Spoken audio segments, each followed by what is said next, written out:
இந்த வருஷம் DNA கவுன்சிலிங்ல round 1 round 2 முடிஞ்சுமே இன்னுமே பல பேர் வந்து எனக்கு கிடைச்ச காலேஜ் கிடைச்ச கோர்சஸ் பிடிக்கலன்னு தான் சொல்லிட்டு இருக்காங்க. இதுக்கெல்லாம் என்ன ரீசனா இருக்கும்னு நீங்க நினைக்கிறீங்க?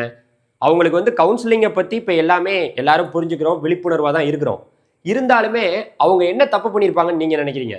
ஃபர்ஸ்ட் வந்து பாத்தீங்கன்னா அவங்க சாய்ஸ் ஃபில்லிங் தப்பா பண்ணியிருப்பாங்கன்னு நீங்க நினைக்கிறீங்களா?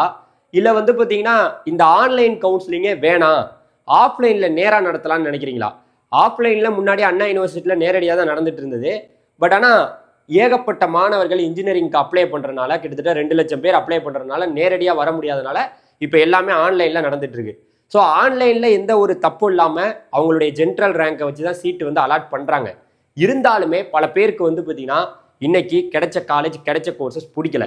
இதை விட ஒரு முக்கியமான ஒரு விஷயத்த சொல்கிறேன். அவங்க 12th ஒழுங்காக படிச்சிருக்கணும்னு நீங்கள் நினைக்கிறீங்களா? அவங்க 12th ஒழுங்காக படிச்சிருந்தா நல்ல மார்க் வாங்கியிருப்பாங்க, நல்ல கட் ஆஃப் வந்திருக்கும், நல்ல ரேங்க் வந்திருக்கும் அப்படின்னு நீங்க நினைக்கிறீங்களா? இதுல என்ன ஆன்சரா இருக்கும்னு மறந்துடாம கமெண்ட் செக்ஷன்ல சொல்லுங்க.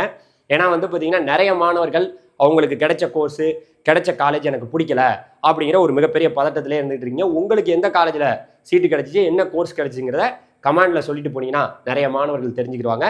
உங்களுக்கு ஹாப்பியா இல்ல அன்ஹாப்பியா இல்ல ஆன்லைனே ஓகேயா இல்ல ஆஃப்லைன்ல நடத்தலாமா எல்லாத்தையுமே கமெண்ட் செக்ஷன்ல சொல்லுங்க. எல்லாரும் தெரிஞ்சுக்கிடுவாங்க. இதே போல இன்ஃபர்மேஷனுக்கு மறந்துடாம நம்ம சேனலை ஃபாலோ பண்ணிக்கங்க. தேங்க்யூ.